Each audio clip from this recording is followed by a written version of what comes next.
Olá, belos! Seja muito bem-vindo ao canal. Meu nome é Raquel Cicolin e nessa aula eu vou compartilhar com você como fazer biscoitos lindos e deliciosos para este Natal. Eles são perfeitos para presentear, vender ou até mesmo para decorar sua mesa, sua árvore de Natal nessas festas de fim de ano.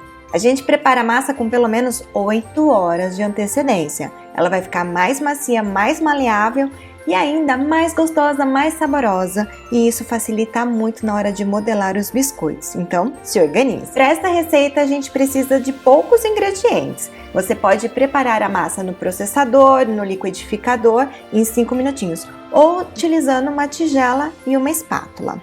Então a gente começa misturando 320 gramas de farinha de trigo com uma boa pitada de sal. Aqui também no processador eu vou colocar 130 gramas de açúcar de confeiteiro. Para facilitar aqui, utilize a função pulsar ou do liquidificador ou do processador, só para quebrar aqueles grãozinhos de açúcar de confeiteiro e virar uma farofinha fina. Depois eu adiciono 200 gramas de manteiga. Essa manteiga ela precisa estar gelada, direto da geladeira, cortada em cubos. Por isso que o processador ou liquidificador vai ajudar bastante aqui no preparo dessa receita. Eu coloco aos pouquinhos, de 3 a 4 pedacinhos por vez, aí eu dou uma pulsada durante 15 segundinhos, parando nesse tempo, e aí eu vou adicionando toda a manteiga pouco a pouco dessa forma. Depois de adicionar toda a manteiga, você vai notar que essa farinha ficou uma farofa úmida. Nesse momento é hora de adicionar então os extratos ou essência da sua preferência. Eu escolhi misturar um pouquinho de baunilha, que ela realça todos os sabores da nossa receita, com um toque de menta hortelã, aquele peppermint, que é a cara daquela bala bengala de Natal. Eu estou usando 3 gramas de baunilha e 3 gramas de menta. Se você estiver usando extrato ou essência líquida aqui, eles já vão umedecer um pouquinho essa massa. Então agora, para dar liga, eu vou utilizar leite integral, que você pode substituir por qualquer leite vegetal, leite condensado ou até mesmo água. Cada um desses ingredientes vai trazer um resultado diferente para a massa e eu explico isso lá no site. Esse líquido aqui ele deve ser adicionado a colheradas de chá, bem pouquinho e utilizando a função pulsar. Quando você observar que a massa está começando a formar uma bolinha ali em volta do batedor, já está pronta. A quantidade de líquidos ela pode variar de acordo com os ingredientes utilizados e também a temperatura da manteiga. Para essa quantidade de farinha e açúcar aqui eu usei mais ou menos 20 ml de leite. Agora eu vou retirar metade dessa massa e reservar. A outra metade eu vou adicionar o corante em gel e aí você pode usar a cor que você desejar. De preferência, use corante em gel e sem sabor. Alguns corantes têm sabor e pigmentação intensos demais e isso pode afetar a sua massa, especialmente depois do tempo de geladeira. Então adicione o corante aos pouquinhos e vai misturando muito bem a massa. Caso a massa fique pegajosa, grudenta, pode ser exatamente por conta do corante. Aí é só adicionar um pouquinho de farinha até ela soltar das mãos e a massa está pronta. Para garantir melhor resultado, refrigere essa massa por no mínimo 1 hora antes de manusear. De preferência, faça de um dia para o outro que ela vai ficar ainda melhor para manusear, de sabor, de aroma. Quer mais dicas como essa e deseja aprender mais e elevar suas técnicas com confeitaria muito mais além? Eu te convido para conhecer os meus cursos exclusivos. Mais detalhes na caixa de informações abaixo desse vídeo. Com a massa gelada e firme já é possível modelar os biscoitos. Então aqui eu vou usar essa massa para fazer 2 tipos diferentes de biscoito. E eu vou começar com o doce de bengala. Então aqui eu vou dividir essa massa em pequenas porções. Se ela estiver firme demais, é só aquecer um pouquinho segurando por alguns segundos entre as mãos.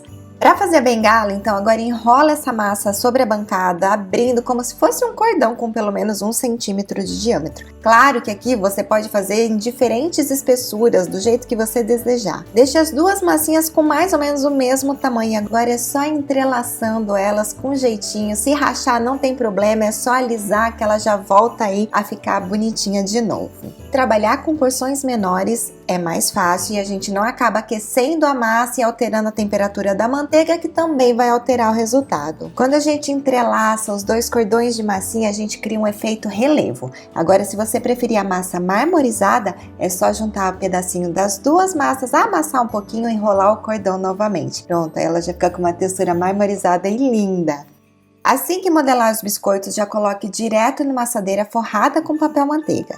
Depois de modelar as bengalas, então agora eu vou usar o restante da massa para fazer o biscoito catavento. E é super fácil de fazer. Então aqui eu vou simplesmente abrir o restante das duas massinhas entre duas folhas de papel manteiga. Quanto mais fina a massa, mais delicado e mais detalhe esse biscoito terá. É só sobrepor as duas massinhas e aqui atenção, a massa que estiver por baixo será o exterior do seu biscoito. Como eu já fiz aqui o visual vermelho, eu vou alterar deixando então o exterior branquinho. Também vou deixar essa massa um pouquinho mais grossa para você observar a diferença entre os detalhes.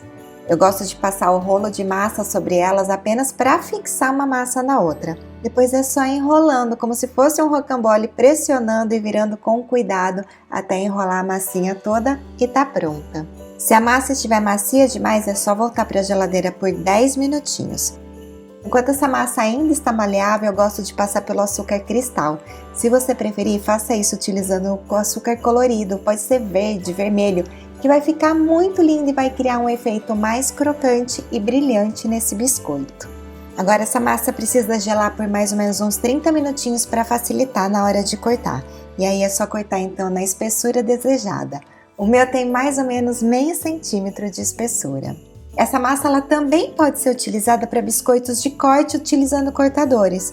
Depois de cortar e modelar os biscoitos, é muito importante levar essa massa de volta para a geladeira antes de assar. Você pode inclusive fazer todo esse passo a passo no dia anterior e assar no dia seguinte. Só cobrir aí com plástico filme para deixar protegido na geladeira. Depois do tempo de geladeira, essa massa precisa estar gelada e firme e forno pré-aquecido a 180 graus. Agora é assar por 10-12 minutinhos. Como essa massa leva açúcar de confeiteiro, ela não vai ficar douradinha. Ela vai ficar branquinha e para saber se está pronta é só ela estar seca ao toque. Retire do forno, transfira para uma grade de resfriamento e deixe esfriar por pelo menos 4 horas antes de embalar. Para mais detalhes dessa receita, você encontra tudo no site, com link direto na caixa de informações abaixo do vídeo. Quando você fizer essa receita, posta uma foto bem linda e me marca, tá bom?